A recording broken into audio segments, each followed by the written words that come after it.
Hello and welcome back to Cruel Crimes. We are a new true crime channel. Please bear with us as we try to improve our content with each new upload. Subscriptions are a huge part of YouTube and it doesn't cost a thing.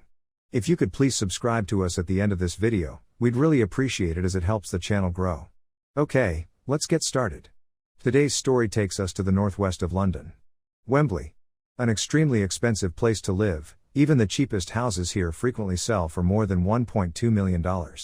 It is here that Mee Kuen Chong, who went by the nickname Deborah, lived. She was born and raised in Kuala Lumpur but later relocated to the United Kingdom. Moving to the area of Wembley, Deborah shared her two-story Chaplain Road home with a lodger and was a member of the Emmanuel Centre Church in Edgware, where she went to church on a regular basis. The lively woman was described as eccentric but pleasant by her neighbors. She visited her neighbors' homes on a regular basis for tea and conversation. She was a church and choir enthusiast, and could frequently be heard singing throughout the house.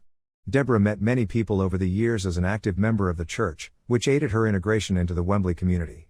This worked very well for her, and being the outgoing woman she was, many of the people she eventually met became her friends.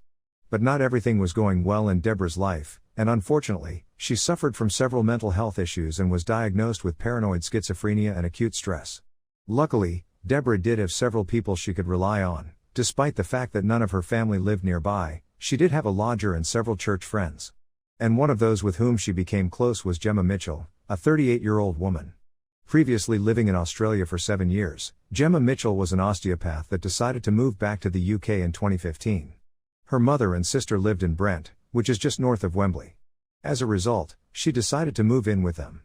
Jemma comes from a middle-class family. Before enrolling at King's College, the young lady received a private education. She earned a degree in human sciences from the University of London, including a course in experimental anatomy. The family's finances used to be solid as well. Her mother previously worked for the British Foreign Office in Australia. And the family home in London is thought to be worth around $5 million. However, they appeared to have fallen on more difficult times. The house was now mostly derelict and in desperate need of repairs. Jemma prided herself on being a devout Christian, and met Deborah in August 2020, through the church. Jemma was unable to work as an osteopath in the United Kingdom. With no legal transfer of practices between Australia and the United Kingdom, she was unable to find work. However, after becoming close to Deborah, Jemma offered her services as a spiritual healer to assist her in dealing with her mental health issues. Deborah's schizophrenia was worsening, so she was prescribed stronger medication by the spring of 2021. Those who knew her said she was vulnerable and prone to erratic behavior. She'd become obsessed with Prince Charles and Boris Johnson in recent months. She had a parasocial relationship with Prince Charles and thought she could communicate with him via YouTube. Deborah frequently set the table for Prince Charles and Boris Johnson as if they were about to arrive. And after sending them several bizarre letters, a mental health referral was made. After spending a fortnight in a health care facility, she was given a new medication regimen. And although she didn't want to take it, her friends persuaded her otherwise. After that, life returned to normal for the most part. When the story takes a dramatic turn, Deborah's lodger became concerned on June 11, 2021, when he was unable to locate or contact her. And with the current status of her mental health, he knew it was wise to inform authorities immediately. She couldn't have been gone for long. Surveillance footage from June 9, 2021, confirmed this. Deborah is accompanied by him as she walks down Chapman Road. As the days passed, it became more evident that something unusual had happened to Deborah. She'd never vanished like this before, and with her mental and physical health issues, this gave authorities a very concerning picture. It was Jemma that informed the lodger that Deborah had returned home to Malaysia to spend time with her family. Deborah had planned to return home for a year to clear her head, according to Jemma. Deborah would have most likely taken a flight back to Malaysia. However, no activity was recorded on her passports. Furthermore, there were no reports of her leaving her home. No local taxi companies had given her a lift, nothing suggested she used public transportation. And after 16 days missing and just as investigations were heating up, a horrifying discovery had been made. Located 200 miles away from Wembley, lies a small coastal town named Salcombe. A large number of tourists visit the area. And one woman on vacation in the area discovered far more than she had bargained for. On June 27, 2021, the woman was walking with her family along Bennett Road in Salcombe.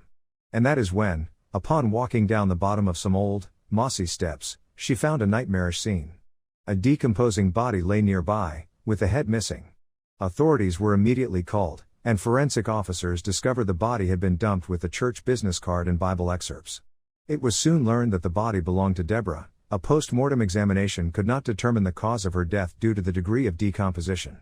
What it could confirm is that she had a skull fracture as well as several other injuries consistent with an assault. And that no animal activity had removed her head.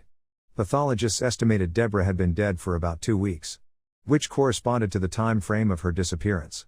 Investigators increased their efforts to find her assailant. It didn't take long for them to identify a possible suspect. Surveillance footage around Deborah's house revealed some extremely concerning movements. And when officers combed through Deborah's friends, they began to focus their attention on Jemma. Deborah often held spiritual sessions in her garden while she was still alive. Jemma was frequently with her. In fact, many friends claimed that Deborah had told them that Jemma and Jesus were healing her. The two women were close, at least until the week before Deborah went missing. The two had apparently recently fought over money. Officers were naturally intrigued by this, as that is an obvious motive. Jemma was living with her mother at their Brent family home. The house was in desperate need of repair.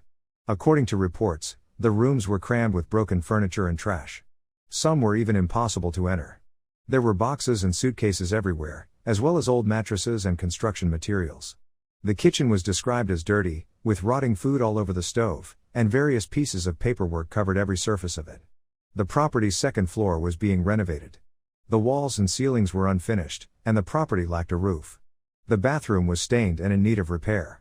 And the place looked like a hoarder's residence. And this is where Deborah and Jemma begin to clash.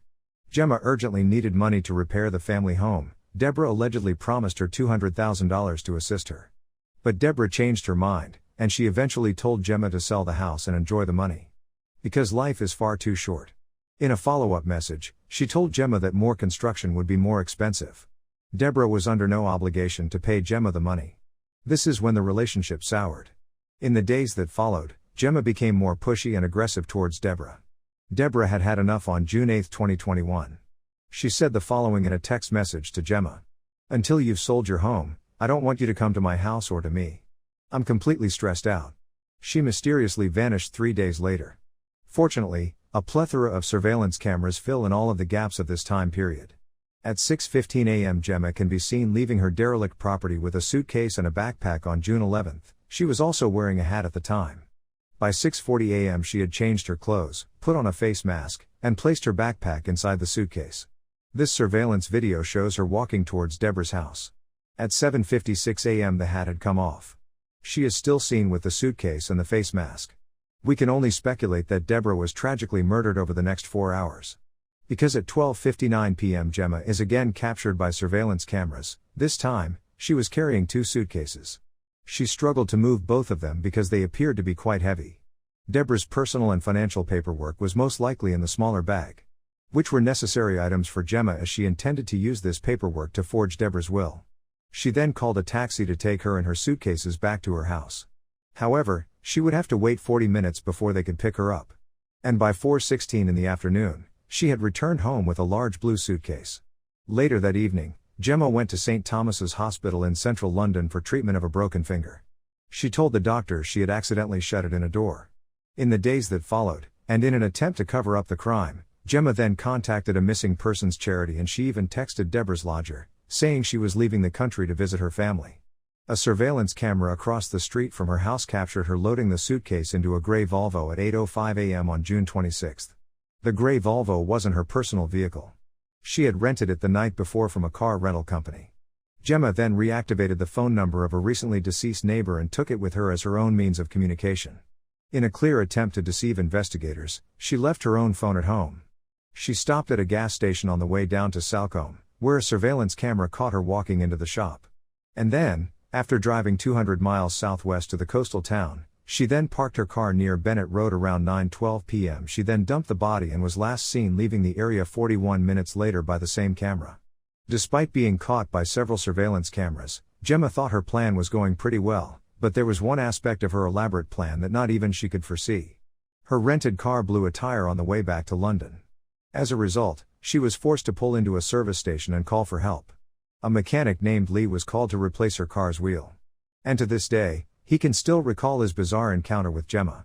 She appeared befuddled and distracted, and insisted that he not enter the boot of her car, let alone place a tire in there. To add to this, she wanted to keep the old flat tire.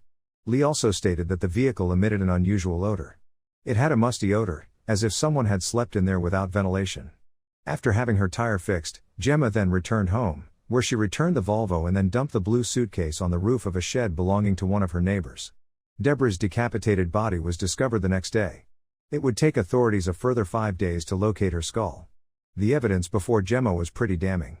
Following all of this information, authorities decided to pay her a quick visit at midnight. Investigators searched the house for any evidence that could link Deborah to her killer after taking her into custody.